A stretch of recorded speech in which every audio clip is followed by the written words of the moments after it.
This is when a driver shuts out the rest of the world. His sport is not a game. His playing field is difficult and dangerous, and he knows it. In just a few minutes, he must go out there on the New Hampshire Mile. The racers call them bull rings. A race on a mile oval track is a whirling tornado with action at every turn. A tiny mistake is costly.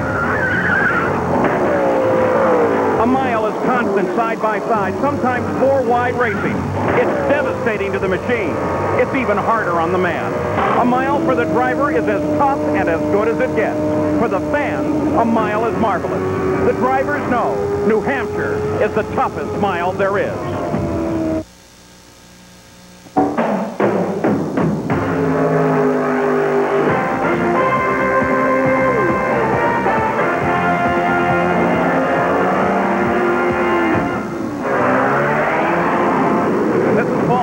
Welcome to Loudon, New Hampshire with the Indy Racing League for 200 laps of this tight, tough mile. It's the PENNZOIL 200. Now, the storms that yesterday ripped through the Midwest are now in this area, and they could become a factor in today's run. But yesterday, it was beautiful for qualifying, and that produced some big surprises. Here's Jackaroo.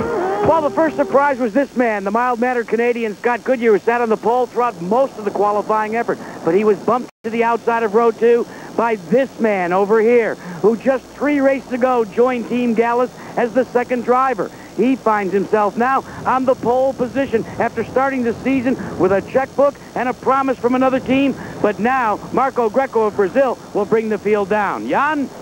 Well, right behind Marco Greco, Jack, is his teammate Kenny Breck, but Kenny Breck almost missed qualifying. Yesterday in practice, he went into turn 3. He dropped his wheel below the yellow line. The car spun. He slid up to the wall and smacked the outside of turn number 4. But obviously the car has been repaired. He sits on row number 2. But right next to him is the 21-year-old sensation of Jimmy Kite. Of course, we're getting a chance to see what happened, first of all, to Breck. Now we go over to Kite.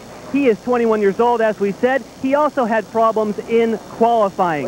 He went out and ran out of fuel on his second lap, even though he was one of the fastest cars leading into qualifying. He may not be the fastest, but they think now he has a great shot over 200 miles.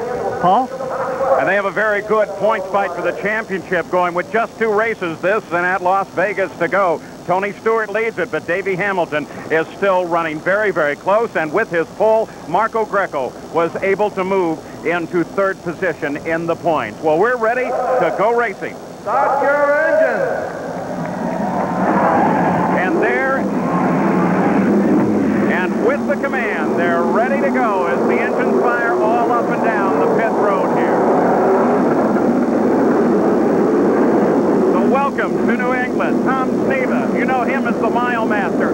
8 of his 13 IndyCar wins have come on miles, so you must like this place. Well, anytime I get around these miles lately, my elbows start getting sore. Why would your elbows get sore? Well, on these miles, you're attacking the track and traffic. And in doing so, you've got real short straightaways, tight corners. You're always wrestling with that steering wheel. When you wrestle with the car all day on a mile, you rub the elbows on the inside of the cockpit. By the end of the day, they're raw. Now, the drivers say that this is the toughest mile they run. What makes it different from anywhere else? Well, this mile racetrack, you have to do a lot with the throttle. You have to do a lot with the brakes. You have to jump out of the throttle at the end of each straightaway, get on the brakes, and try to get the car off the corner. Now, you never get a perfect race car on a mile here at Loudon. You're always dealing with something, and it's the driver that can adapt to a condition that isn't going to be perfect all day as the guy that's going to run up front.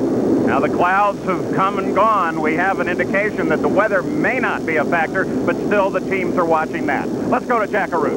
Well, one of the big disappointments this weekend was the performance of Tony Stewart in qualifying. Last year, he had his worst qualifying effort in New Hampshire at 7th. This year, he did even worse. His worst career start out of the top 10. After they came back in, the team discovered that Stewart attempted qualifying with all 4 tires deflated. They went back all night, looked over the telemetry, discovered something that, according to them, will make the difference today. They said, look for him to go to the front, Jan. Well, Jack, we talk a lot about marbles on the racetrack. How do the marbles get there? Well, when the tire is working in the corner, it's kind of like a pencil eraser being worked on the wall here.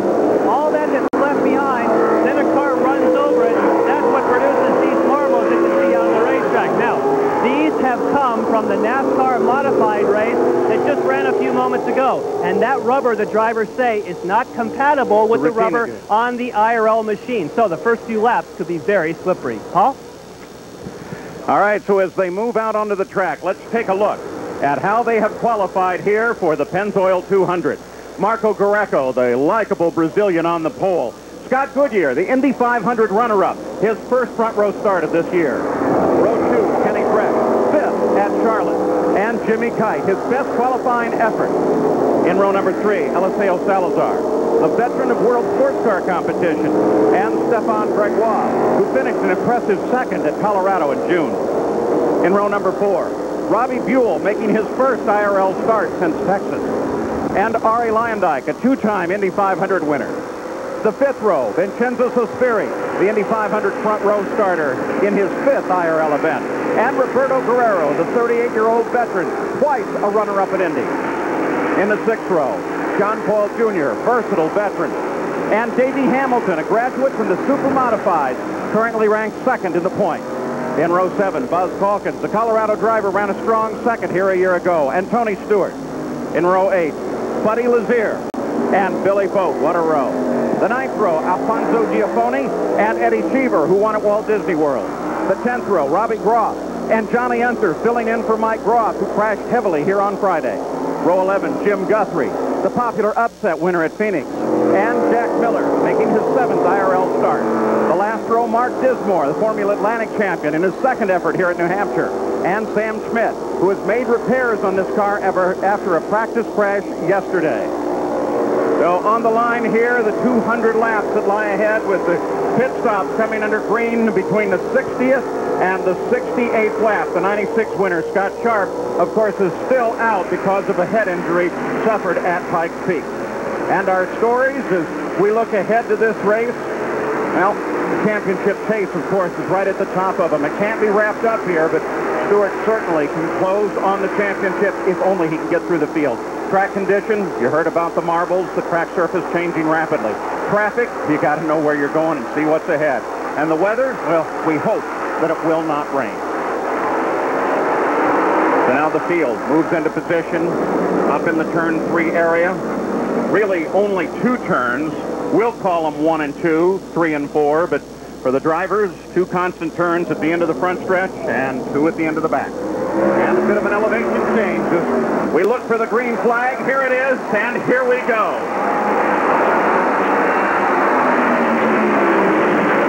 Marco Greco carefully moves ahead in turn 1. Scott Goodyear jumps into 2nd from his outside position, and Stefan Gregoire moves into 3rd. Kenny Breck has dropped back a bit. The rest of the field scrambles. Scott got a run down underneath Marco, but he was very cautious, didn't want to stick his nose, and we got a yellow. Yellow flag comes out immediately, and the field slows. No indication for the yellow. I assume that this is it. As Jim Guthrie, who of course has been struggling throughout this week, they had a bad scale on his car, and they couldn't get the balance on the car correctly. Well, when you talk about a bad scale, they've been struggling with the setup on that car all weekend. They've been off the pace, and in the setup pad, they felt that some of the devices they used to set the car up, one of the scales to weigh the corner of the race car was off, and they thought that might have been some of their trouble. A little look from the back of the field to see what happened to Jim Guthrie. Oh, boy, he got way down and around, Tom. Yeah, that's just, he's on the inside. That's not Guthrie, though. That's Robbie Groff. Robbie Groff. And again, that's just accelerating off the first corner going to green, and, you know, cold tires, I don't know if that could be a factor. It's pretty nice weather out here today, and we haven't had much of a thermal problem. Now, that's a little confusing there. You actually have 2 situations right on the green flag. Robbie Groff spins, and Jim Guthrie heads for the pit. So we're under yellow in the PENNZOIL 200. The PENNZOIL 200 on ABC Sports. Brought to you by Goodyear, #1 in tires. True Value, official hardware store of IRL and garages everywhere. The owners, managers, and crew who proudly call the McDonald's in your neighborhood My McDonald's. And PENNZOIL, formulated for today's stop-and-go driving. Stop, go, PENNZOIL. Back at the PENNZOIL 200, Marco Greco, the leader, the pole sitter, is we're ready to go to green flag racing once again. And Robbie Groff was able to get his car back onto the racetrack and going. So the green comes out, and the chase renews itself. We got another car in trouble. Jimmy Kite, again, accelerating off the corner to the green. A little anxious. Young race driver. We got contact. That's going to end his day. I'll tell you what, he is so young looking. Perhaps you remember at the race at Pikes Peak, the guards really didn't believe that he was the driver, but he's a very skillful driver, except, of course, for evidence like this. And that's the kind of thing you'd expect with a turbocharged car, not with normally aspirated. So is it something else? Well, it's hard to say, but these things have a lot of torque, these V8s, so they've got enough horsepower to get themselves in trouble. Good car back in the line, loses it, boy. Yeah, that's just acceleration. That looks like it's just acceleration that catches him off guard. And, you know, the guys have been here all weekend. You can see he's down pretty low, and under acceleration, the back end just jumps out on him. So with Robbie Groff making it back into the fight, this is the first car officially out of the race. John Beekes? Yes, Paul, one of the concerns as you're looking at Jim Guthrie's car, Jim Guthrie has just climbed out of the car. We got a chance to look at the rear tires, and there was a lot of pickup on the tires, just like we spoke about at the opening of the show. So let's first of all find out what happened to Jim. Jim, what put you out? We just lost drive. We got on the gas right as Robbie was spinning, and we lost drive. It's like it hit neutral. So I ran through all the gears, and the gears were there. The motor was revving, but it wasn't going anywhere. So somewhere in the gearbox, we've lost the drive. Now, I can see on your rear tires, I know you've been towed in, but there's a lot of pickup. We just saw Jimmy Kite do the exact same thing that happened to Robbie Groff, get on the power and spin. Is it because the track is dirty? Well, actually, the pit entrance lane, where we're not going to use for the race, is full of rubber. They drug me across that. That's probably why I got so much. The track doesn't really look that bad, but when you run on it, it will pick up. If you slow down and get out of the groove, you'll pick up rubber. All right, thank you, Jim. And, of course, they did have a super modified race here earlier in the day, and as a result of that, that's Kite in the ambulance. It's no serious problem. That's what they have to do. He actually walked over to the ambulance. They'll take a look at him in the track hospital, and no doubt he'll be released quite quickly. Paul, before he went to the ambulance, the one thing Jimmy Kite told his crew is he apologized and said, there isn't anything I could do about it. It surprised me. And he said, I'm sorry. So within 7 laps, we have 2 different yellow flags. One coming at the end of the very first lap itself gives the lead to Marco Greco, the pole sitter. Back in the Pennzoil 200, Marco Greco leads the field down. We go back to green flag racing. Greco being chased, of course, by Scott Goodyear, started outside the front row. Very, very close, only 4 thousandths of a difference between first and second place in qualifying.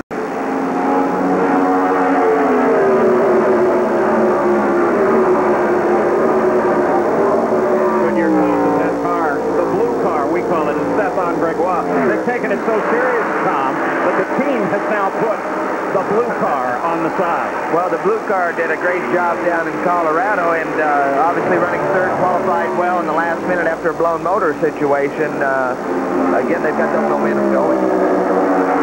Little Marco Greco leads, no challenge behind the lineup. Of course, the battle's normal at the start, a bit abated. You saw a brief view of Buzz Calkins as they went past. He was in and out of the pit, John. What was going on?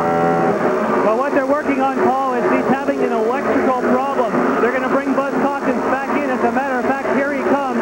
They changed one of the electrical boxes, but when he pulled away, it still had a very severe misfire. So at the moment, they will try and change one more of the boxes, but obviously he's losing valuable time. Eliseo Salazar working on Stefan Gregoire there while they work on Buzz Calkins' car. There's Salazar moving to the inside. They flash across the line. Salazar may have the room. Well, I thought for a moment Gregoire was just giving him a good wide open line to pass, but that high line's working for Gregoire. Yeah, the car seems to like it up there, and it might be Salazar's giving him plenty of room. It's early in the race. You don't want to stick your nose in there and be unexpected and not notice. So Salazar's been around a long time. He's just using his head, making sure he picks his time. Gregoire holds on to third, but Salazar charging from fourth. Still somewhat serious about getting by as he closes in again.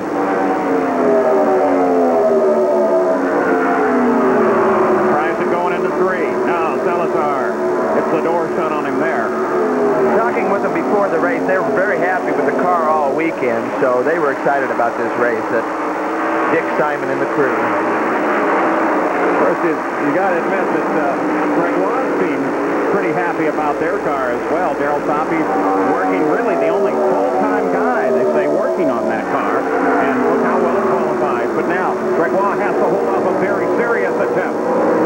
Salazar gets down below, pushes him high. Salazar moves into third. It's a good move. Why Greg Watt, either the car likes to be up there or it doesn't. Maybe it's a little bit loose, and why he doesn't protect that inside line a little bit. But he gave Salazar plenty of room to make that maneuver. Now moving in behind Greg Watt from time to time, you get a glimpse of Kenny Breck, teammate to the pole sitter out of the Gallus team, and then Robbie Buell, that bright green Quaker State car. That, of course, comes out of the very powerful Menard team. And Paul, you guys were talking about leaving the inside of the track unprotected. Well, that's one of the things that Al Unser Sr. has been talking to the drivers about in the drivers' meeting. They are saying right now no blocking will be tolerated at all. So look for these guys to give each other plenty of room. Well, Jan, they're going to give each other plenty of room early in the race, but I got a feeling they might forget some of Al Unser's directions towards the end of this race. Not that in his career Al Unser ever forgot the same sort of direction, or any champion race driver. Kenny Breck works on Greg Watt. Buell's lining up now right behind Breck. Good three-way battle here. The fight is for fourth.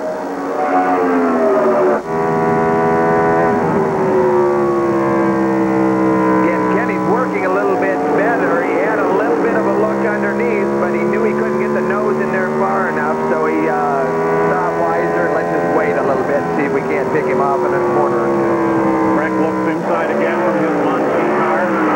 He works on Stefan Gregoire. Robbie Buell sitting right behind Breck.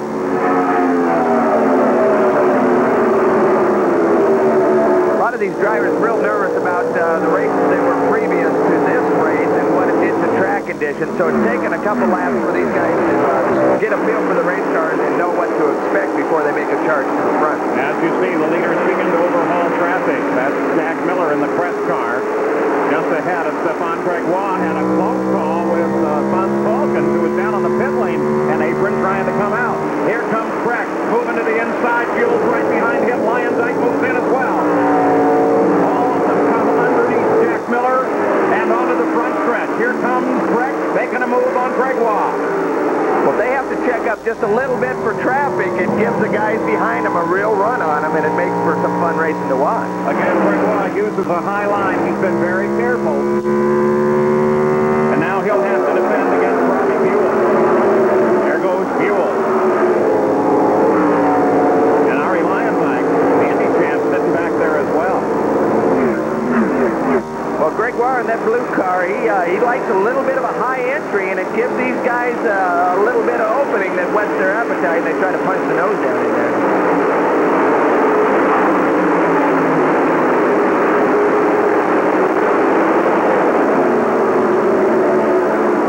Boy, Buell tries it again. He can't get down inside there. Can't get it done. Now, Ari Lyondike continues to line up and watch that battle. You get a glimpse of him there. His owner, Fred Treadway, asked the team when they were having trouble with the car in practice, why don't you just use our #1 car, the Indy winner? And they, oh, no, we can't use the Indy winner. We got to save that car. And he said, well, it won twice. Why don't we just use it again? Now, this is not the Indy winner. This is the one they've been working with all weekend. Here comes Buell. Robbie finally got the job done underneath, and he'll be gone now. But the short track racing, there's just a lot of battles. Lyondike's right on that blue car's tail now. Especially when you come flying up on the slower traffic. And again, Gregoire pulls high, lets the field come through. Now, one thing you're going to hear from time to time in this telecast is a voice of race control, the command channel of the IRL. It's an entirely new thing, and it's unprecedented in sports and unprecedented in terms of them letting us listen in as well. It is a radio frequency from race control, and at least 2 members of the team have to be listening to this frequency. So there is no confusion about penalties, no confusion about what they're doing. They don't have to run up and down the pits and shout in one another's ear. They just simply say it on this radio, and the word goes to everybody. Jack? So Jimmy Kite's been checked out, and you're out. But Jimmy, we talked about what you said to the crew about you not knowing what happened. Do you think now, after the dust is settled, that maybe it was track conditions? Oh, yeah, I mean, it definitely is. They ran that modified race, and when we were out there under our warm-up lap, I mean, you could just see little tiny balls of rubber just flying across the racetrack that we were peeling off. And a matter of fact, as soon as I stopped the car on the front straightaway and I got out and looked, I mean, there was like a 1/16 of an inch of just junk rubber on the car, and it was just, it's a shame that I had to set the example for everybody else to be real careful, but it just, I never hinted of it breaking loose, just on the gas, it just around it came. Well, they practiced both the IRL and the modified yesterday, and here's the distressing thing. The modified rubber didn't run off until an hour into IRL practice. People better be careful today. Certainly what they will have to face throughout the day. Kite has tremendous potential, but he's crashed in all three of his IRL efforts. We'll return with more of the PENNZOIL 200 after this message and a word from our ABC station.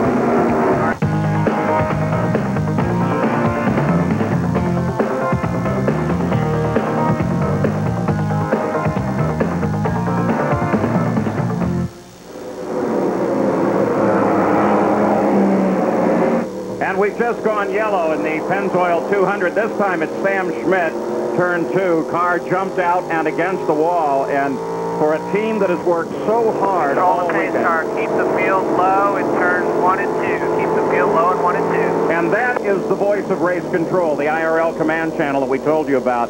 They had an incident with the car early in the practice. Obviously, Sam is okay as they help him out. And everybody got to work. If you look carefully at that car, you'll see it's kind of a patchwork quilt.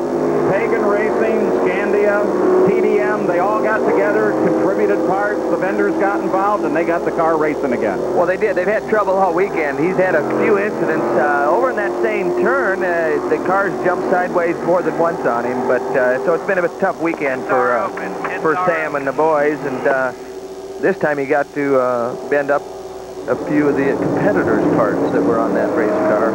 And you heard on the 34th lap, race control say that the pits are open. Of course, in the IRL, they do close the pits until the field is under the control of the pace car. So we'll see. One would think that this is far too early for anyone to come into the pits for routine service, but this may tell us whether or not anybody has a problem. Well, the key here is the communication from the sanctioning body. I think that's a great step forward for a sanctioning body to open up their communication to all the teams. I think it's just a big factor, safety and everything else. But the leaders look like they are coming in. Marco Greco for Gallus Racing, Jan. Yes, he gets the car in, but you can see it is slightly cockeyed at the moment. He's going to obviously have to crank the car to the right. Boy, some close moments. Vincenzo Sospiri came whipping by. No other changes on this car at the moment. He's off the deck. And a nice job for Greco. Ahead of him, his teammate Breck, unfortunately, has stalled the car. They're now trying to refire. Kenny Breck losing all kinds of time. Oh, this is just going to be really a hardship. They can't seem to get the starter in the back of the car to get Kenny Breck fired back up. So here you've got the leader of the race with a perfect pit stop, and his teammate now in trouble. There he goes. Good thing it's yellow. Sounds like he's pretty excited to get out of there, too, Jan. You know, that's when you have to be careful for the pit speed limit, too. Don't forget that. That's sort of a double whammy there. First of all, they get in sideways, and Breck is actually blocking Greco's exit, and Breck kills the motor. So it really hurt both of them there fairly seriously. But fortunately, it's under the yellow, and it won't cost him a lap. Yeah, and somebody got saved by that yellow, none other than Tony Stewart.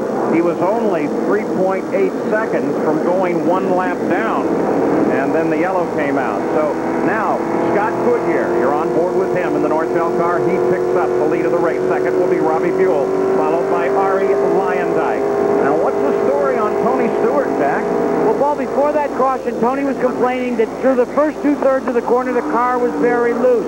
In the final third of the corner, it wanted to push. So what the team did during that stop is this is the front nose cone. There's a wing adjustment at the top.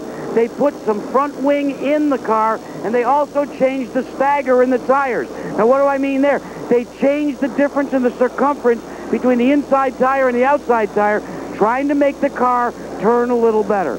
Paul? So when you have that larger right rear going, that helps it point into the corner better? Well, that'll help it turn a lot better, but, you know, that's not a good sign when the car is loose for 3/4 and pushing for 1/4. Those are hard things to solve or change or adapt to in one pit stop. So it might take them a couple tries to get that car back in some kind of drivable order. Tom, one of the problems that all the teams are reporting, and that seems to be exactly it, is the fact that with this modified rubber that goes on, now remember, the modified's run on a bias ply tire, the compounds are dramatically different. So what happens is the rubber is laid down on the racetrack. Forget the marbles for a minute. Literally what happens in the beginning is the rubber is laid down, even with a broom. The sweepers go out there, they can't sweep it up. The only thing that'll pick up the rubber is more rubber. Tires, and for some reason the IndyCar tires like that type of rubber. So it's going to take a while, and then the push and the loose, it should get a little more, well, how would you say, A plus B equals C. Right now, everybody's scratching their head.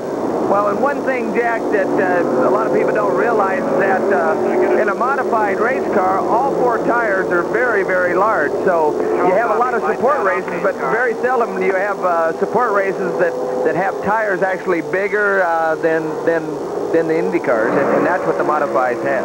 You heard them say they'll be coming back to green flag racing. Now, for complete coverage on this race, including the latest news, notes, and results, check out ABC Sports Racing Area on America Online. The keyword, ABC Sports. Scott Goodyear will bring them back to green. Goodyear who has led in 4 of the last 5 IRL races. Well, you can see him accelerating down as they enter turn 3, so a little faster restart here than we see in some of these other racetracks. Here they call as the green flag comes out. We're monitoring not only the command channel of the IRL, but we'll be monitoring a number of these cars throughout the run as well. Goodyear responded to the green cleanly and pulls away. Got a great start. Yeah, I think he caught some of these guys by surprise. Again, they're starting these restarts a little bit earlier than they have in some of the previous racetracks, and it's going to take a restart or 2 for some of these guys to adapt and realize what's happening. You're also a proponent of holding that flag until the last second, aren't you? Well, I don't think they should start the restart so early. The fans are on the front straightaway. They want to see the cars close when they come by to take the green, and if you let them accelerate down the back straightaway, they get spread out before you get to the start-finish. Tom, that decision was made in a driver's meeting earlier today. After a lengthy discussion, what they decided is they'd rather have the pace car pull off onto the road course portion of this racetrack, and that meant pulling off in turn number 3. That left the duty up to the pole sitter or the man on the point to bring the field down, and they also gave him the okay to bring him down a little faster. Now he's on the other oval. The key to that statement, Jack, was it was decided in a driver's meeting. You know, I've been there. You don't want those drivers deciding too much. I know their mentality, Jack, and that was the big mistake they made. Spoken from a great driver. Goodyear, chased by Buell. Buell dealing with traffic, and then Eddie Seaver now in 3rd place. Then a fairly tight battle beginning to develop. Lyondike, John Paul Jr., who is back in the car. Marco Greco, who is the pole sitter, the early leader, and then Salazar and Guerrero. They're all beginning to line up from 4th to 8th. You're on 4th with Seaver. Just ahead, that green car is Robbie Buell. You can see Eddie making some adjustments as he went down the short straightaways. You don't have time to make many adjustments because the straightaways are so short, and the corners are very, very tight. Eddie Seaver, an owner-operator with a terrific Indianapolis-based team. You talk about a guy that really has the details put together. It is Eddie Seaver, and it's difficult to be both a driver and an owner. We're 43 into the record book. Goodyear now our leader, followed by Buell, Seaver, Lyondike, and John Paul Jr. Don't forget the kickoff to ABC's 1997 college football schedule. Saturday and Sunday on ABC Sports, the Pigskin Classic. Oklahoma takes on Northwestern, and then the kickoff classic, Wisconsin versus Syracuse on ABC Sports. Back at the Pennzoil 200, you ride with Eddie Seaver. There's the leader of the race, Scott Goodyear, unchallenged at the moment. Nice battle beginning to build up back at about 4th place. And Ari Lyondike is the center at it as traffic is now a situation all around the track. So not only are you battling with one another, you're battling with all of the cars that have slowed down just a bit. You have to get past them. Watching Salazar again, having a good battle. And here comes Guerrero in the yellow car back there about 4 deep. Roberto Guerrero comes up just behind him, Marco Greco, the early leader in the pole sitter. Dyke gets the advantage off the corner, pulls away. Paul, remember that when the leaders came in to pit, that they are now on a 3-stop strategy. So those guys that are out in the front, like Scott Goodyear, can stay on their original plan of just making 2 stops. Now that number 10 car, the red and white car, that's Johnny Unser. He's subbing for Mike Groff. Let's look at this. This is a projection of the fuel stop. The number of laps that these cars have gone since their fuel and when they theoretically should stop. So the front runners looking fairly even right now. Well, who's really even is Greco and Guerrero right now. They're having a heck of a battle. The yellow car and right behind the yellow car, they've been going wheel to wheel here for about the last 2 or 3 laps. PENNZOIL car, that's Roberto Guerrero. Marco Greco, sat on the pole here, has tremendous experience in 500cc motorcycles. Good road racer. And a lot of them say, in fact, the NASCAR guys say, if you want to do well on this track, you have to be a good road racer. Well, that's true. You know, some people feel that. The driver's a lot bigger than Greco. Yeah, we have an engine going? Oh, I hope not. Again, that's when he rolls out of the throttle, but that's not a good sign when it breathes that heavy going into the corner. Especially with only 55 laps complete. We're working 56.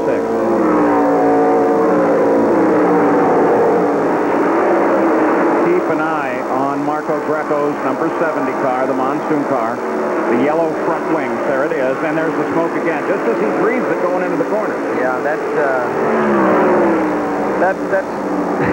not going to be a long-term situation for Marco. You know, as a motorcycle rider, he's only got 2 more wheels, but he's got a lot more horsepower than any motorcycle. 40, close to 40 for running too slow.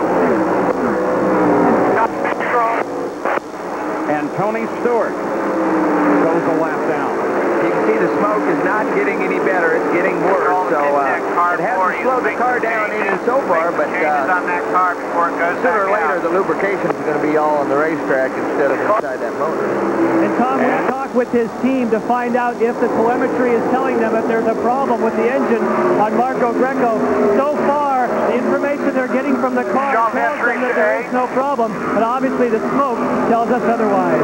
Yeah, well, the seat of his pants is going to tell him he's going to have a problem here in a minute if it keeps oiling like that. And you may have heard on the IRL command channel there the order to put out a black flag to car 40. That, of course, is Jack Miller, and the indication that he's just not running up competitive on the track. And so they want to get him into the pits. And the real advantage, again, of course, to that frequency is that they can communicate with the team at the same time. Marco Greco now battles with Roberto Guerrero onto the backside. Well, just like Gregoire earlier in the race, Guerrero likes a little bit of a higher entry, and it just tempts these guys to look for that opening down low.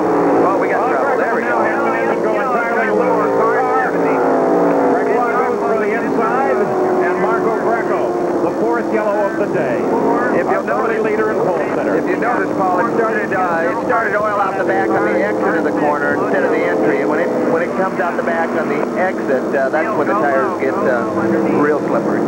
Well, it was a light brush with the wall. Pace car, he's in turn 1. You got 2 cars in front of him. Go ahead and move out, pace car. Command channel cycles the pace car onto the racetrack, picks up the leader of the race. And that, of course, is Scott Goodyear. During this segment, he has not been passed. Here you are, Tom. Well, you can see they're chasing Guerrero off the corner, and look right in this area as he's exiting. He's down low. You can see it puff right out the back, and when that happens, you know, he's at his mercy. He's lucky he didn't hit the wall any harder than that. It's too bad. You would have thought the crew probably should have been talking to him, saying, hey, you know, we might have a little bit of a problem, and maybe we ought to, you know, just cool it a little bit here for a lap or 2. Again, he's pretty low. He might be pinching it, but you can see the oil back in this area. You see it there? And when that happens, it gets on those tires.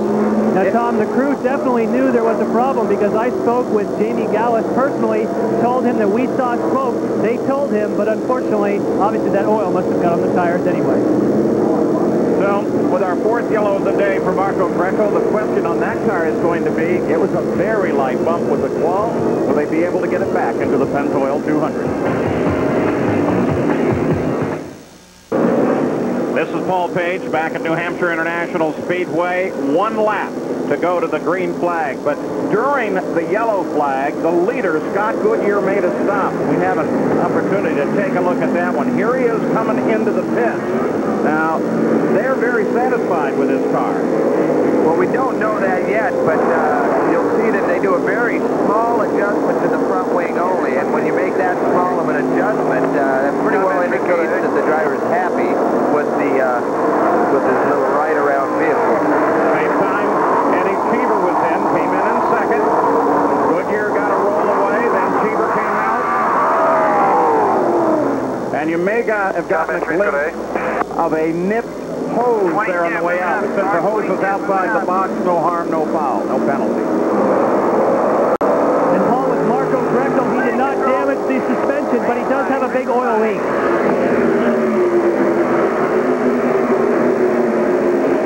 Now look at this scenario. It's going to be fascinating. Well, we got Salazar leading. Look at Guerrero slide real high through the middle of that corner. He's on the gas, but right in front of him is Tony Stewart. He's trying to get a lap back. And that was the point I want to make. You're looking at a major swing in the points fight here. Stewart's trying to keep on the lead lap. He has been lapped. Davey Hamilton is very close to having been lapped. We got yellow. On the front stretch, it's Buddy Lazier. On the front stretch. Pace car 21's your leader. Pits are closed. Pits are closed. Buddy Lazier just did a quick little spin. Car 7. Got it under control and continued on. Hold on, pace car. Question is... Car 7, slow down. Car 7, slow down. Question, Tom, is as we're listening to that race control frequency, which, boy, I tell you what, it gives a lot of information. Car 2, go ahead and go around the pace car. Car 7, hold back. Stewart's got his lap back. There you go. But it looks like Buddy spun about where Marco had his engine problem. Maybe there was some more oil still there. Are we now talking the changing track conditions and the marble? Well, it's real hard to say. We'll have to see if we've got a shot of that somewhere, and maybe we'll be able to tell. But Tony gets his lap back. We're not sure he's got his car adjusted to the point where it's going to do him any good, but at least he lives for a few more laps. And Tom, the one thing that Tony Stewart just said, as you were talking about that, he radioed to his crew. He says, now that we got our lap back, and he said it very calmly, let's start working on this car. Well, it's good that he's coming across that way, because a lot of times in the heat of the battle, you're not that reserve on how you're trying to stress it to the crew that we need to make some adjustments. Jan Beekes, can you continue your update on Marco Greco? Yes, I can. And you talked about potentially Buddy Lazier may have got in trouble in the same area. If you look carefully, you can see the crew has out the paper towels trying to wipe up the oil that was coming out of the side pod of Marco Greco. As I said briefly before the green, the car is not damaged, but unfortunately, they do not think that they can fix the oil leak. I saw them tell Marco to go ahead and hop out of the car, but now he's staying in the car, and they've decided maybe, in fact, they can affect repairs. So he's hoping somehow he might be able to return to racing action. One to go. Jack? Time by. The biggest problem, Jan, is the fact as we watched Tony Stewart, they were trying to make a wicker change. They were able to get it done as he pulls out, but it was very close. Now, what's a wicker change? That's the top adjustable piece of the rear wing. But what they did is they used a crew member from over the wall to try and do it. This wall is 4 feet above pit road. The crewman at about 5'3" almost fell off the wall. Thank heaven the rear tire man caught him and also helped him get the wicker bill back out and back in. Well, we saw the paper towel work in Greco's car, but after Lazier's spun, they might need some paper towels in the cockpit of that 91 car. We heard on that command channel, 1 lap to go. The 91 car in, out, stalled. 91 in the back. They're telling him to get him back to the back of the field. Now, again, that's being heard not only by us, but by all of the officials and by at least 2 members, the spotter and somebody else on the team. Well, and the good part about that kind of communication now, Buddy, if he goes to the back of the field, he doesn't have to get a black flag under the green. You might not destroy his entire race. They've taken away all the advantage. He goes to the back of the pack, but you don't destroy the guy's chances to maybe possibly come back and have a good finish. Well, without Lazier in place, they're going to hold it one more lap. And then they'll be able to go green. They want to get Buddy back in the proper position before they do that. Don't forget, Monday, 8 p.m. Eastern Time on ABC Sports, it's NFL preseason as the Jacksonville Jaguars face the San Francisco 49ers right here on ABC Sports. Now let's go to Jackaroo. Well, Paul, you watch Robbie Buell's team member. What he's doing is he's going across each of the tires that have come off. He's going to use a little probe here. What the Firestone people have discovered is, like right there, everywhere he goes, they're finding little miniature cuts on the tires. Now, what is that indicative of? That the track conditions are not up to par. The track, for all intents and purposes, is dirty, and it's creating little minor cuts. Not deflating, but affecting the handling on these cars. Green flag, green flag. Back to racing. Salazar, Guerrero. What could cause those little cuts? Is that just gravel? Well, it's hard to say. We ran the modifieds earlier, and, you know, there's all kinds of things that can shake out of those things from time to time, so it's real hard to say. Eliseo Salazar leads the field, followed by Roberto Guerrero. Vincenzo Sospiri is third. You see Guerrero's line's a lot higher in the middle of the corner than Salazar's, and, you know, Roberto's had some unusual lines throughout his career, but he's been able to go fast just about everywhere. Guerrero keeps station behind Salazar in the Kopech car. And guys, that team has something to prove. The hot rumor out of Indianapolis this week is that not only will Pagan Racing lose its sponsor Pennzoil, but so will Roberto Guerrero. Where is it going? To Jim Harbaugh and company. That's right, the quarterback from the Colts. They're going to form a team, driver to be determined, but the rumor is that it most likely won't be Guerrero. So Guerrero wants to prove that they've made a mistake. Looking back in the field now. Sospiri, the 22 car, the black number 22 car, as opposed to his teammate who carried the red number 33. They're making some effort to try and distinguish these cars when they're identical team cars so that the fans and television alike can easily identify the car. Well, you Board Scott Goodyear.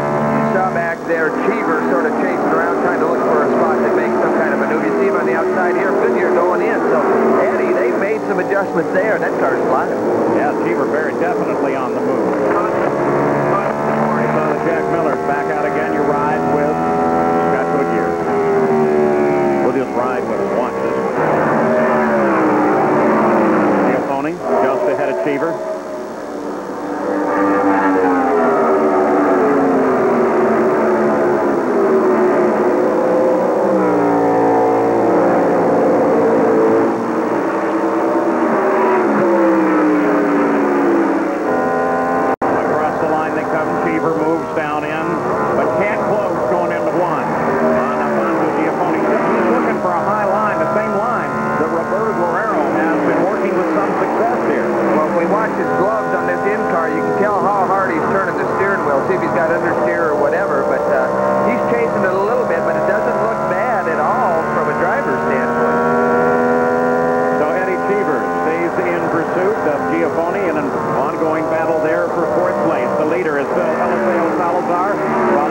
Guerrero and Vincenzo Sospiri. We'll return with more of the Pennzoil 200 after this message and a word from our ABC station.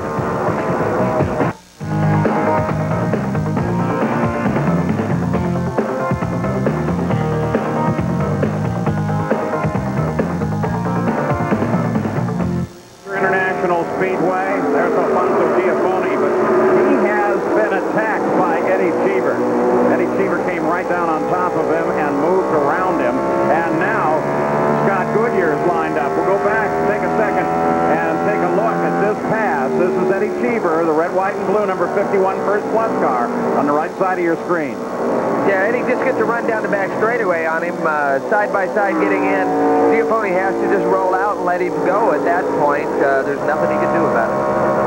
He looked like he's handling pretty well the entire way as well. So now Cheever is beginning to work on third place. So Sospiri in the old Navy car just ahead. Well, actually, Actually, Cheever is the fastest car on the racetrack right now, Paul, and it's just a matter of him trying to get through traffic to get to the leader. Copy. Cheever lines up, making the move, gets alongside. They split Johnny under, and Eddie Cheever on a charge now. Moves into third place. Cheever is moving forward. Let's go to Jan Beacon. Well, Paul, we have the actual part to put Marco Greco out of the car. I don't know if you can get a good look at this. This is the oil line that broke. Just a small breather fitting that has knocked Marco Greco out. Marco, the oil got on the tires, huge fun, but you had to be happy about being on pole leading and having a pretty good race going. I was very happy. Our monsoon on the dial for sabotage play car was pretty good during all weekend. It's a shame something like that can happen, but this can happen any other racing car. But I'm very happy with the crew. Except I was very disappointed with the way Salazar proceeded with me because he was blocking me turning on the straight to the left, and he put me completely inside the space to try to make the turn one, otherwise we would crash together. So it's a very bad. I believe he should be punished for something like that. All right, well, that's something you can talk to the officials. Here's this piece again. Can you believe that just a small piece like this can knock you out of the race? I mean, that's probably cost, well, in racer terms, probably $10 or $15. That's obviously a tough blow. Well, this is motor racing. I have a completely confidence in my mechanics, and these things happen. Is a defect on the factory, the vibration with these engines, I think, can make this happen. So next time, I think we will change for something different. All right, thank you, Marco. Thank you. So Marco Greco, given the chance to show what he can do by Rick Gallis, got the job done until the parts failed him. The man he's complaining about, of course, though, is the leader of the race, Eliseo Salazar, being chased by Roberto Carrero. Now, you heard some talk about this car, and we want to make sure when we're listening to this command channel, a lot of what you may hear from time to time is simply reference. Let's look at something, make sure it's okay. They were concerned about the side pods, and so they put the word out, take a look at the car, make sure that it's stable. That's exactly what they're doing now. Yeah, well, it's a real safety advantage for everybody to know what the concerns are around the racetrack. I think it's a big plus to be able to listen to that command channel. Here we got some good battling going on. Goodyear's been working his way back up through traffic. Yellow. As the yellow comes out, that's Mark Berry moving around Goodyear. Slow it down. Oh, no, you've been watching him. He's been falling backwards, and now Giafone into the wall. Go ahead, pace car. Go ahead. Pits are closed. Pits are closed. So Alfonso Giafone seemed like he was struggling with the car anyway, and maybe finally it got to it. Well, what happens is the fuel load goes down, the chassis change is probably getting a little bit looser, and he had to start rolling out of the throttle. But, you know, as a young gunfighter, you hate to have to roll out of the throttle, not be able to get back to the gas. Fortunately, he's out of the car and he's fine. The IRL safety team there. Some oil dry down to get any fluids that dripped out of the car, make sure the track remains as safe as it can, though track conditions very definitely been an issue here throughout the weekend. Here, Tom, we're looking back at it. Yeah, we just see the end of it, and we really don't see how it started, but that was pretty early in the corner on entry, and you know, if it's loose, that's where it's gonna bite you as you roll out of the throttle. The thing just jumps sideways. So 95 laps now complete. We're approaching the halfway here in the PENNZOIL 200 with Eliseo Salazar, the leader. Next Saturday at a special time, 3:30 Eastern, 12:30 Pacific. ABC's Wide World of Sports presents the Little League World Series on Wide World of Sports for the 35th year. So under the yellow now, caution again, very good timing for the leaders. It's been 59 laps since they pitted. A few minutes ago, Jack Arute queried Dick Simon as to when they were going to stop their cars, which of course includes Salazar, and they said, oh, about 101, 103. We've completed the 95th, and Jack Arute, I suppose that now they're going to come in and refuel this car as well as a number of the other leaders. Well, watch for all the leaders that come onto pit road. Watch for all of them to make a minor wing adjustment. But the most important thing is they're all going to make a stagger change, depending on whether they're loose or pushing. Salazar marks. He goes to work. In front of him is Conspiri, and directly behind him in about 5 pits is your second place machine of Guerrero. 4 tires for all the teams, taking on fuel. And look at this. Salazar is the first away. A very bad stop for Alicia Salazar. Guerrero will pull in right behind him. The serial run third. So Salazar comes out of the pits. Eddie Cheever on the stop stays out and picks up the lead of the race. He last stopped on the 62nd lap. So he's got a little more room to maneuver for another 20 laps or so, one would think. Well, it's all part of the strategy, you know. You hit the yellows when you need them. And Paul, exactly what Cheever is going to do is going to stretch fuel. Here's the incident that created this yellow flag. You're looking from Kenny Breck's car, Giafone ahead. And you see the thing just jump sideways on him on the entry to the corner, just about the time you're rolling out of the throttle. Another look at it. We'll look a little bit higher now. And by that time, the car is gone. That's a little bit late on that one. But that shows, though, that that hit with the wall was a little heavier than we thought it might have been at first. Jan Begas? Well, Sam Schmidt has been released from the infield hospital. First of all, are you okay? Oh, yeah, we're fine. Just bruised our knee a little bit, but it'll be all right. What happened to you? Just the same thing happened Saturday. We just, right off the bat, it was loose, and I was just trying to hold out for the first pit stop to make some changes, and it's really disappointing. I don't think I'll race again on my birthday. Is this your birthday? Actually, Friday was, and we had a big party with a bunch of kids and stuff, and BG, which is one of my sponsors, put on a big show, and it was just fantastic, but it's been a bad weekend ever since. All right, we'll see you in Vegas. Thanks, Alan. Appreciate it. Well, he probably bruised his knee and his ego a little bit there. It's been a tough weekend for Sam. That's a common double injury. Eddie Cheever picks up the lead. The tactics now are beginning to be played as Eddie Cheever stays out, can stay out a bit longer if he cares to, and put himself out of sequence with the rest of the field, bringing it down to a fuel battle at the end of the race. We approach the halfway. Back in New Hampshire International Speedway, this is Paul Page with Tom Sneva. Eddie Cheever is the leader of the race. Scott Goodyear right behind him in second. We're ready to go green. Then Robbie Buell, then Ari Lyondike. Those cars did not stop under this yellow. They last stopped on the 62nd lap. We just crossed the halfway point as the green flag comes out with 102 laps now complete. Well, Goodyear's got a little bit of run on the inside of Cheever entering one. Moves down to the inside on Cheever. Cheever stays high. Gives him plenty of room to race.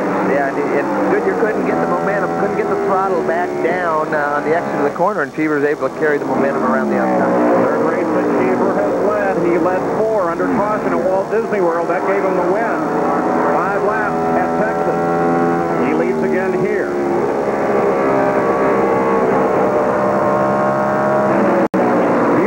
Seem to get as good a restart as these two, and he's back a bit now from Goodyear. Well, again, they're restarting on that back straightaway, and you know, it's a little bit early compared to what they've seen in some of these other racetracks, catching these guys off guard level. So now with 103, flipping over to 104 in the record book, we now have an official race. They're working the 105th lap. 200 laps the scheduled distance.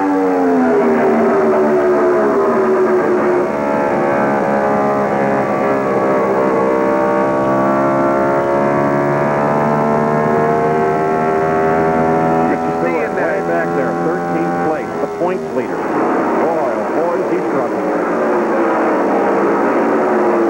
Well, some days are like that for drivers. You know, you get so frustrated when you run up front, consistently at the front at racetracks. I think we talked about this a little earlier. When you run at the front at some racetracks, as a driver, because of our egos, you think we should be able to run at the front on all racetracks.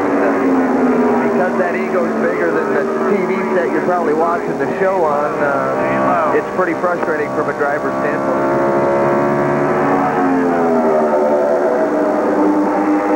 The PENNZOIL 200, New Hampshire International Speedway, with our leader, Eddie Cheever, being chased by Scott Goodyear, Robbie Buell, and Ari Lyondike. Now, the order has changed in terms of the pit stops. Those 4 cars I just mentioned did not stop just before the halfway point a few laps ago. They stopped on the 62nd lap, so they probably can go another 15 to 20 laps before they have to stop. But Paul, Ari Leyendijk might have to stop sooner if he doesn't solve a problem. His throttle is sticking. And Tom Steve, on a 1 mile, you don't want a sticky throttle. No, you don't want a sticky throttle anywhere, but on a mile when you definitely have to be in and out of the throttle quite a bit, and even on the brakes, it makes your day a little bit longer. Back there a lap ago, you also got a great example of how that command channel works. They radioed out to one car, leaders are coming, get him low. Spotter hears that, they bring him low, and that clears the way for the faster cars. You can see inside Scott's car on the steering wheel that 33.5, that's 33.5, indicating when he sees that on the dash, he needs to be looking for the pits because that's when he needs to come for fuel.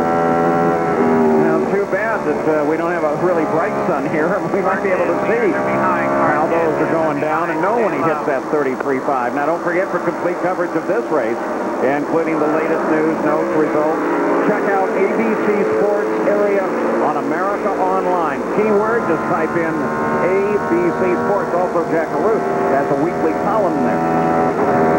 Now, a writer. My goodness, my goodness. Writing with... Well, there are only a lot of pictures on there, not a lot of writing.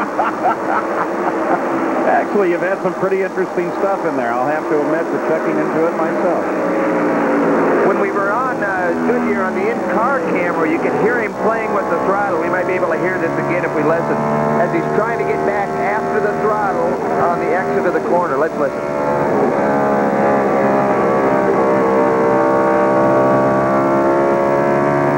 You hear him oscillating that throttle. He wants to get back after it. The car won't accept it, so he's got to wait. He's got to wait. But you're real anxious. You want to get the throttle down. Salazar working on Guerrero. They come dead even to the stripe. Salazar, that red, white, green car, down low, pushes his nose past Guerrero, but Guerrero's staying right in there. I'll tell you what, Roberto Guerrero has some of the more interesting lines in the world. Here comes Kenny Breck as he works on Guerrero as well. Now the question is Guerrero suffering some sort of a problem? Two cars have passed him within 1 lap. So Guerrero has dropped back into 7th place. Well, the only good news for Guerrero, he's running up there consistently, so he's keeping it dusted off. You might think he could be getting into the marbles like Jan was concerned about and what some of the other drivers are concerned about, but when you're running up there lap after lap, you keep it dusted off yourself. You know, the one I keep wondering about is the points leader, Tony Stewart. He's back in 12th, Jack. Paul, remember? Larry Curry and the crew said they thought they might have found something last night. Larry, what you found mustn't have been the right thing. Well, we've been working on this thing. 1 minute we're pushing, 1 minute we're loose, but we're running quicker now than we've run the whole race, so it's getting a little better. Some days, as you said, Tom, even if you're the points leader, you're not going to run up front. And second in the points, Davey Hamilton, who was falling backwards, now working a little bit better. Interestingly enough, he is in 11th position to Stewart's 12th. Well, here we're on board Tony, but this is where a driver really makes his paycheck. You know, it's easy to drive the car when it's the fastest one on the racetrack and you're going by guys, but when you're struggling with a car that isn't balanced very good and you're not running up front, actually he's working harder today than when he's actually leading some of these other races throughout the season. So he's earning the paycheck today. Coming to the end of the 117th lap. Scott Goodyear, second place, 1.6 seconds behind the leader, Eddie Cheever. Robbie Buell, that green car, he's third place. And he's been inching forward on Goodyear. Well, Robbie's having a good race. You know, it's first time back after being injured and doing a great job. And back with a bit of a goatee, I might add. And back also from that head injury. Remember, he went unconscious. When they got to the car, they asked him as he came to what his name was, and he took a page from a commercial, and he took it, he said, I'm Batman. So what they've done now is across the top of his visor, it says Gotham City Batman. That's his new nickname, guys. Let me tell you also about Davey Hamilton. A.J. Foyt is so serious about the points chase, he's gone out, hired Ed Napson for the final 2 races of the season. Ed Napson is now calling the shots for Davey Hamilton. A.J. calls the shots for Billy Bowes. Let's update you, too, as to see Robbie Buell working on Buddy Lazier, but he's not having the greatest of days. Let's get you up to date on Mike Groff. He was due to be back in the car here. Unfortunately, he got into a crash. Very heavy hit. They say over 80 G impact. He is now at Dartmouth Hitchcock Hospital, a medical center in Loudon, New Hampshire. And they expect he will be there a couple of days, but they say his condition is good. Mike, please get well soon. We'll be back with more on the Pennzoil 200. On board with Scott Goodyear, second place, about 1 second behind the leader, Eddie Cheever, the Nordtel car driven by Goodyear. There's Eddie Cheever's first plus machine. Now, in the past few seconds, as look at him come around, Robbie Groff, but in the past few seconds, the point sight vastly affected. Davey Hamilton pulled to the side. Report was a blown engine, so Davey Hamilton is out of this fight. Tony Stewart, the points leader coming into this race, now sits in 10th. Has not really surged forward. He came into 10th as a result of Davey Hamilton's retirement. Now we continue to watch Eddie Cheever, and the question here is, when are they going to stop, and what is their strategy, Jack? Well, here's what they're going to do. Their first plus team strategy is to go to lap 134, take a final stop, and I said final stop. No more stops to try to go the distance. They are conserving fuel, but Eddie is also reporting that the first plus car is loose. They told him to hold on. There's only a handful of laps left, and then they will make their final stop. Eddie Cheever comes up behind John Paul Jr. in the Clips car, and you perhaps heard the IRL command channel as they advised the teams of both the 18 car and the 30 car that the leaders were coming so that they could in turn notify their drivers. The drivers do not hear this command channel. It's team members, not the car itself. Well, and as the fuel load goes down, Cheever's complaining the car's starting to get a little bit loose, and that's not uncommon. As the fuel load goes out of these things, they do tend to loosen up, and if they're not able to catch it with their sway bar adjustments, the adjustments they have inside the cockpit of the car, then the driver has to grit his teeth a little bit and not use the throttle like he'd like to. Well, Goodyear was up to 1 second behind Eddie Cheever, but then he got caught up behind Robbie Groff, and now traffic's become a factor. He's dropped back 1.3 seconds behind. Well, it's a mile oval. Not only is the traffic a factor, but, you know, he's probably experiencing some of the similar conditions that Cheever. We just haven't heard Goodyear complain about it at this point. Cheever is going to pit this next lap, and he just finally said, look, we're in the window. I want to come in. He got the 10-4. Well, Goodyear is saying the same thing. I think they're going to both pit here within the next 3 or 4 laps. Good philosophy. Follow the leader in. We'll see how many of them do. Theoretically, Robbie Buell should come in as well. Here's Cheever. So Cheever's on the pit road. Keep an eye up behind him. Robbie Buell came in behind him. Buell came in behind, but Goodyear stayed out. Well, Jack Cheever's in. He hits the marks perfectly, locks the car up. The crew will go to work. Now, they said they were concerned about the loose condition. Brand new sticker tires going on for Eddie Cheever. But most importantly, every ounce of fuel, 35 gallons, he sliced up the tires. You could hear it, and he almost runs over a crew member, and he slid out of the pit box. You might have noticed in left front there was all kinds of arrows and lines and things drawn on the tire that they put on the car. This is just reference material for the pit crew to make sure they put the right tire on the right corner of that racetrack. So he comes out on sticker tires, brand fresh tires. Goodyear picks up the lead, but should be stopping as well in a bit. The tactics playing very nicely now. Well, most of these guys are putting on sticker tires. With the new radials, they're pretty predictable, and people can anticipate what they're going to grow to, what size they get to, so they're not real concerned about upsetting the stagger and the balance of the car. So that number 6 car, as the leader of the race, has about a 5-second advantage over his teammate, second place car of Ari Lyondike. But he turns down onto the pit road now, just as expected. Got a couple more laps out of it, and certainly puts him in the window too, Jack. It doesn't. In fact, I would say it would give him just a little bit more cushion, because still at this point, if I was Eddie Cheever, I would have to conserve my fuel a little bit. They put a little wing in the front. Goodyear's got the car back in gear. They drop it. He's away. It's a quick stop. And he now, guys, has got a little bit race in the last couple of laps. Boy, good fact.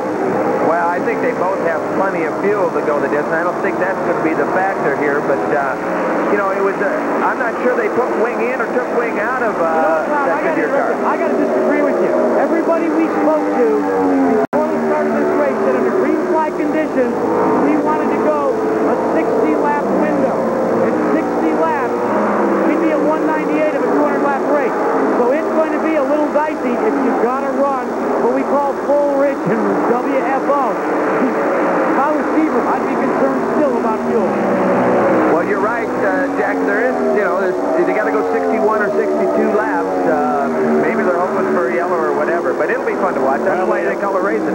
They've just completed the 139th, coming up to complete the 140th lap. So obviously, there's a little bit more than 60 to go. And with that stop, Eliseo Salazar once again becomes the leader of the race. Kenny Breck moves to second. Stefan Gregoire goes into third place. Fourth place is now Vincenzo Sospiri. And then Tony Stewart working his way back on fifth. Now Salazar, you remember, stopped just before the halfway. So I'm guessing, Tom, he's got another 15, 20 laps in the car in terms of fuel. Yeah, he might. And the advantage there is maybe trying to catch a yellow, but that's going to be the only advantage because he's going to have to stop again. John Beacon. Alfonso Giovanni has been released from the hospital. First of all, what happened to you up there in those turns?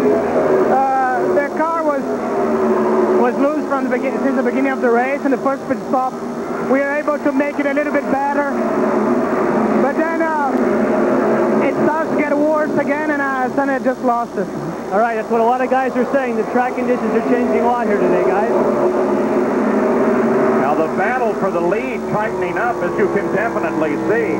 Salazar working on Breck, Gregoire working on Breck as well. Salazar the leader, Breck working on Salazar. Well, this is from Breck's car right here, the Monsoon car, but he is gaining on Salazar. Driving with a lot of discomfort, though. Look at Gregoire come on. Again, strange line. Well, some of these guys, I don't think have been around these ovals long enough to know where the line should be, and because of that, they're... So Gregoire doesn't know that despite how fast it is, that line's wrong. Well, I don't know if it's wrong. It's right for that car today. So the fight continues. Salazar leads, then Breck, then Gregoire. We'll return with more of the Pennzoil 200 after this message and a word from our ABC station.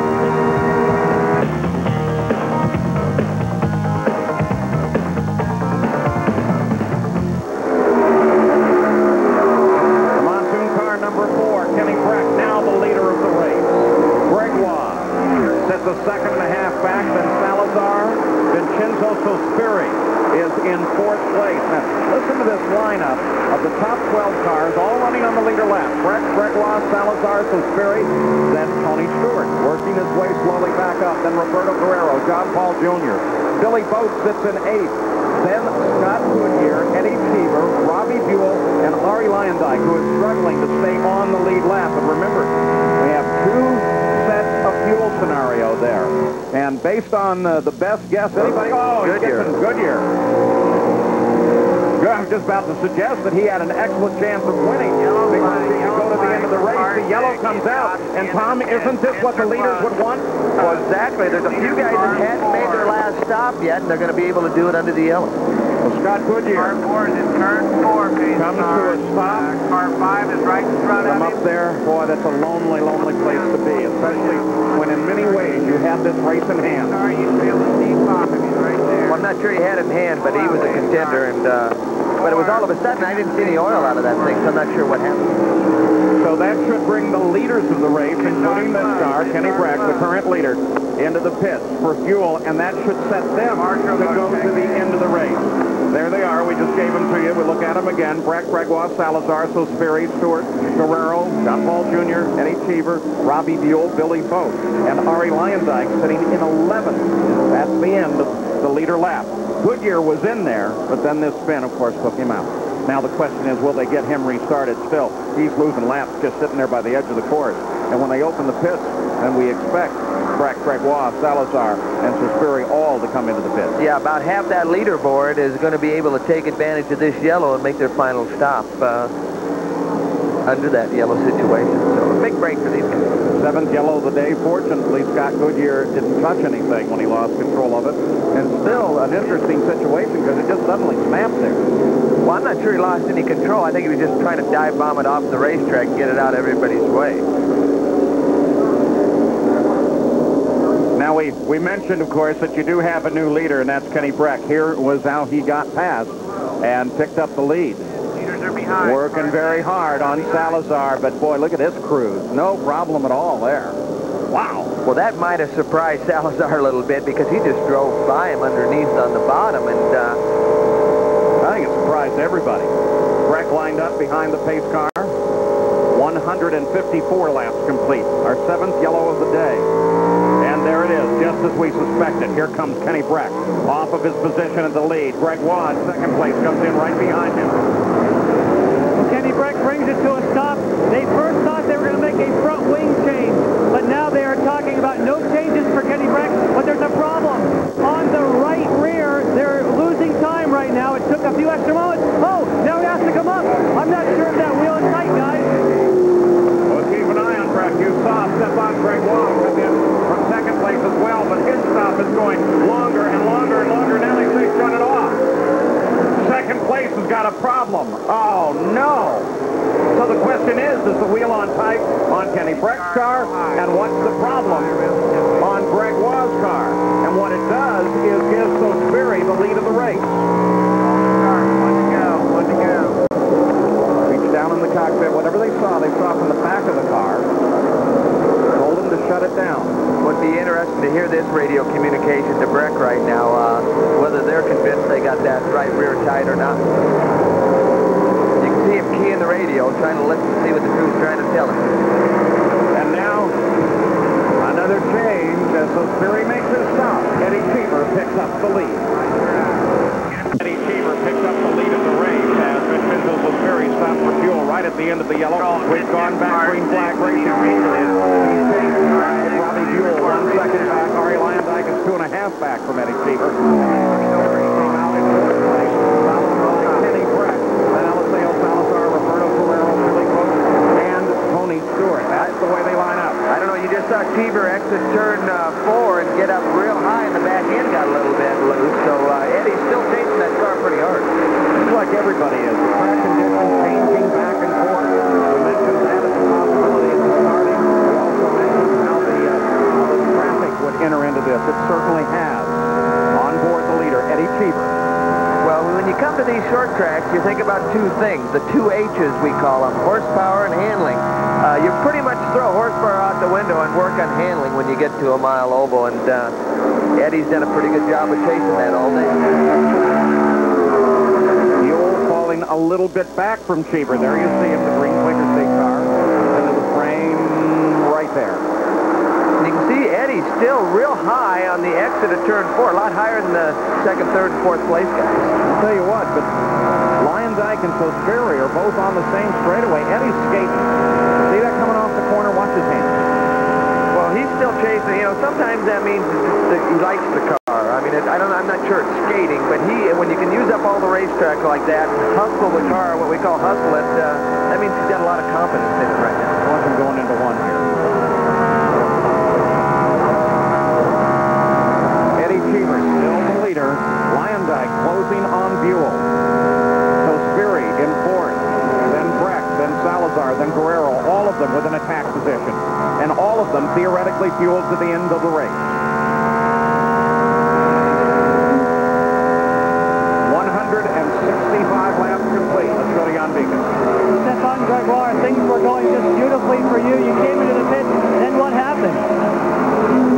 In fact, I don't know exactly. My car was doing okay. I wanted to fix the push. My car was pushing a little bit, but you know the track today was very, very slippery for everybody. We were trying to make the car better, but I think my car was not too bad. And then when I came to the pit, I had no power, nothing, and I think a fire burned the wire. So I don't know exactly what happened.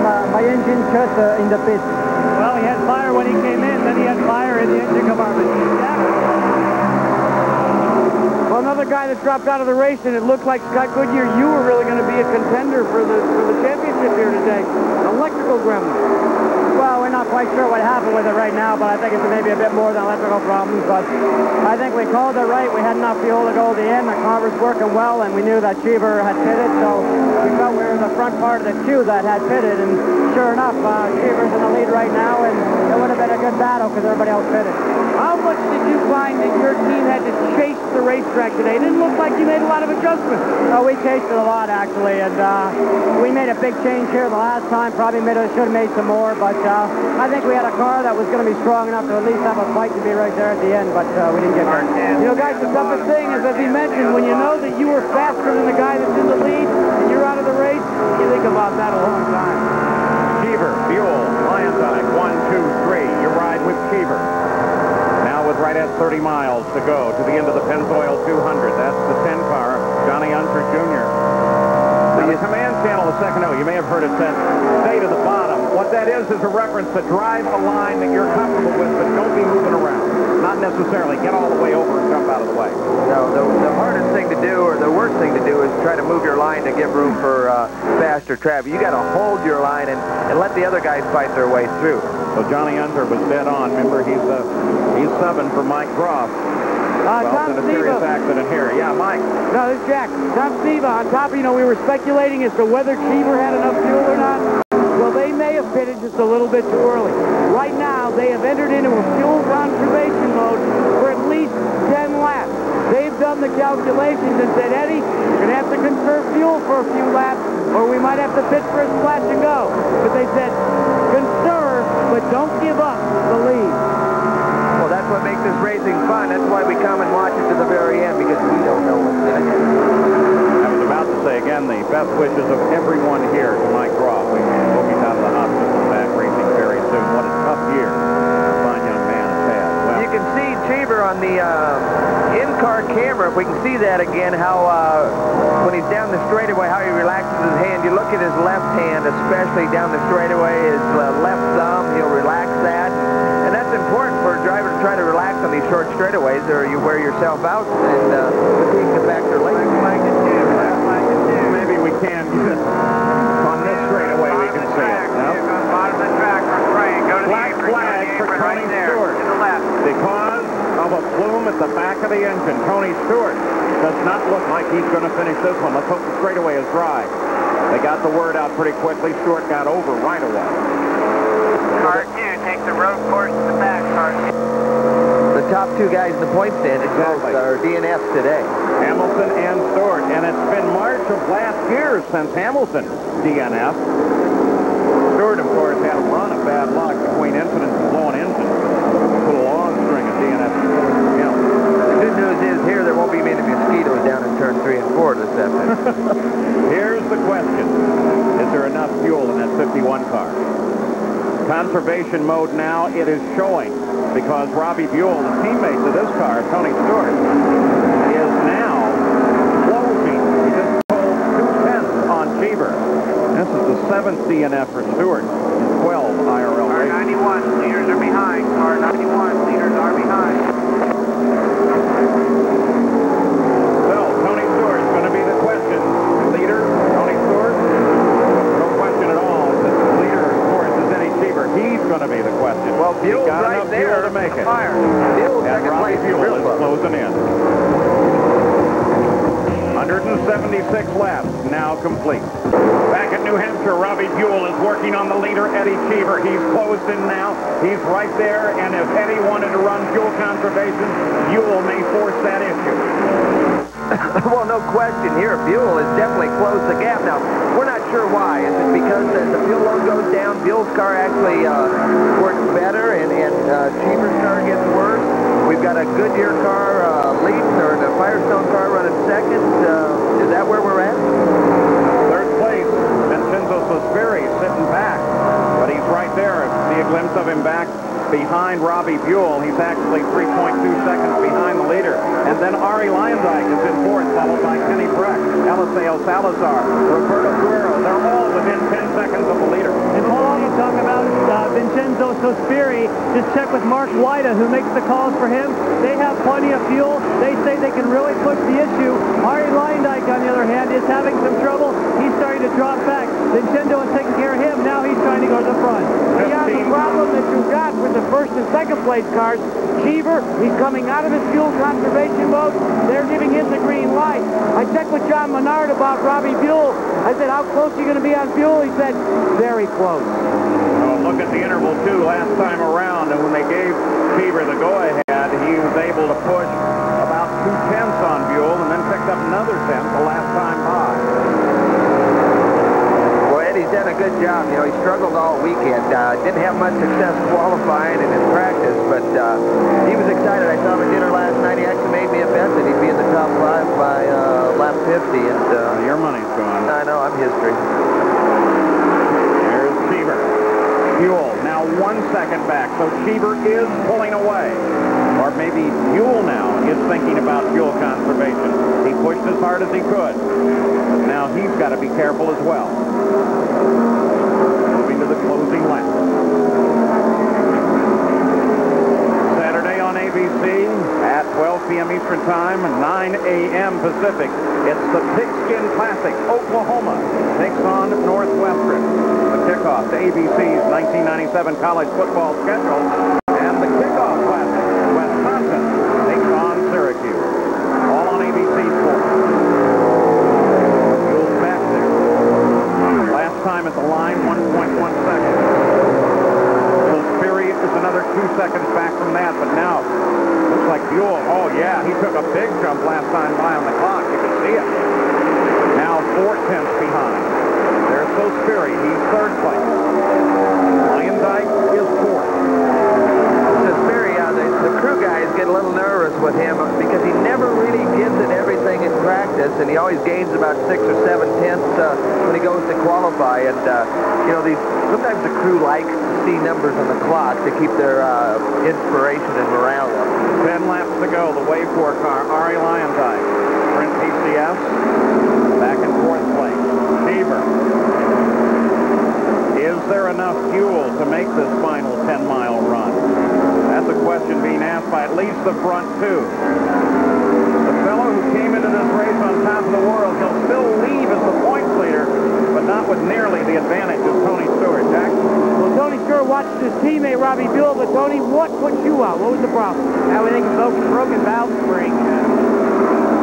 We've struggled this weekend. I mean, we weren't really that bad in practice, and all of a sudden qualifying came around, and we had some problems, and we never got everything really cured in the afternoon session. And we struggled today, but these guys never gave up, and we got as high as fifth, so, you know, we gained a couple points, too, so we can't call it a bad day. It looks like Robbie's got a good shot. I was going to say, what do you think? Can Robbie do it?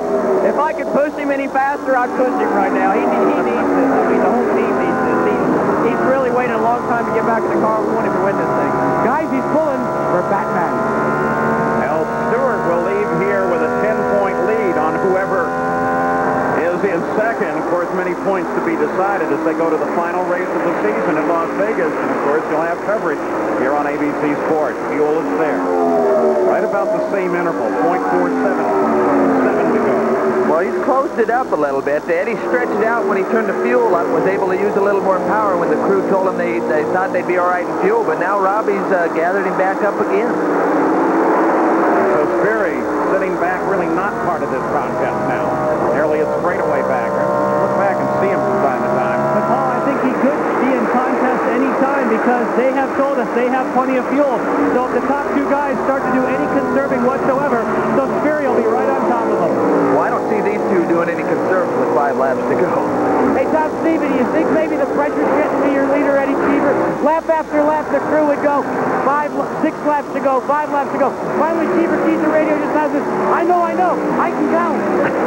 5 to go, and Buell is right there with traffic ahead. Well, when the back end of that 51 starts twitching, that's what's going to get Eddie's attention.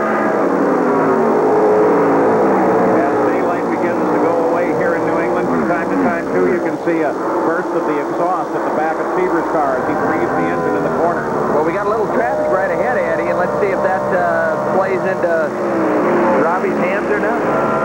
Certainly playing to Sperry. He closes now. He's beginning to be right behind Buell.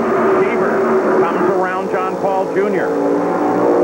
John Paul Jr. stays high. Well, Buell stays in contact. Yeah, let's see if Robbie's able to get by. It looks like he's going to be able to. But we got traffic again right in front of Eddie. The Alpha Lavelle Team Losey car of Robbie Broth just ahead now of the leader, Eddie Cheever. 3 to go. 3 laps to go and 2 lap cars to go. That's going to be the problem.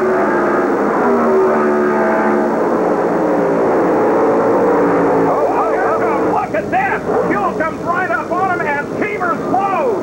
Cheever slows. Is it Buell? It could very well be, but now can Buell make it? So Sperry is right there. So Sperry coming down under John Paul Jr. Well, Robbie really had to jump out of the throttle when Eddie just gave up the ship all at once. Oh, he's lucky he didn't collect Cheever. Cheever is absolutely furious. Did you see how that steering wheel just slipped out of his hand? Yeah, he dropped it. Buell takes a look at a white flag. 1 mile to go, but so Sperry is right there. Lyondike comes up to third as we work the final lap with a lot of traffic ahead. So Sperry gets way high. Is Buell about to take his first win? Well, we got traffic. He's got to come corner left. He's got one of them. He's got a little bit of space. Look at on the outside. So Sperry moves high on the outside. Buell just may get trapped as they come to the line. He comes way wide. So Sperry makes the drive, but Buell takes the win. Wow, good finish. Robbie Buell takes the win as Eddie Cheever runs out of fuel. Okay. Have your car. Unbelievable race. The Quaker State car wins it. At 22, Old Navy car in second, and Ari Lyondike comes home in third, followed by Salazar, Kenny Breck, and Roberto Guerrero. We'll be back to talk with our new winner in the IRL. By a 600th of a second margin of victory, Robbie Buell becomes the 9th different winner in 12 IRL races. Here's Jackaroo. Well, there it is. It says Batman on the helmet, and you really are a superhero today, Robbie Buell. Congratulations. You guys were joking that my cape was going to be flapping today. You know, it's just good to be back in the car after missing 2 races, and the win's great. These guys worked hard. They put the Quaker State car aside for me till I was better, and they said, we're just waiting for you. Yeah, mentally, how does that feel for you as a driver to know they waited? It's great. It shows a lot of commitment, I think, towards me, and just kind of keeps me at rest, and, you know, I thank John Menard for that. You almost collected Cheever. What happened there at the end? I don't know. He must have ran out of fuel or something, because I just came up on top of him, and I was on the binders to keep from hitting the back of him. So we got a little bit of luck today, and, hey, you need that in this game. Congratulations, Rob. Thanks, Jack. Congratulations to Robbie Buell, who scores the 2nd win for John Menard as we take a look at the unofficial results of this race. Looking down through the entire order, a great run coming all the way to the finish, and the pole sitter, Marco Greco, with mechanical problems, finishes in 20th place. Now, Eddie Cheever won Walt Disney World in the last 4 laps. Today, he lost in the last 3. Here's Jan. Well, Eddie, you were so close. A lot of people thought it was fuel, but now you've looked at the car. It wasn't fuel? No, it was a gearbox problem. The car ran impeccably all day. I thought we were going to get first plus its 2nd win. We didn't. It was a little gearbox, so I'm not sure what it is, but all the gears inside just exploded. And that was that. The car ran impeccably. We had a problem qualifying that we found. It's been dogging us for a while. And we found the car was very, very quick. The pit stops were impeccable. And my Goodyear tires were just stuck to the ground. So this is Nazareth all over again. Well, I guess we should say better luck in Vegas, huh? Yeah, well, that's a good place. But I'm going to use mine as a racetrack, not at the tables. But it's very disappointed, but the team did a very good job. Stuff happened. The reference to Nazareth, of course, in '94, he lost the race with just 2 laps to go. So Robbie Buell takes the win. Here's what's coming up later tonight on ABC. And Robbie Buell takes the win. The battle for the IRL championship goes to the final race of the season at Las Vegas. You'll see it right here on ABC Sports. I'm Paul Page for Tom Siva. So long from New England.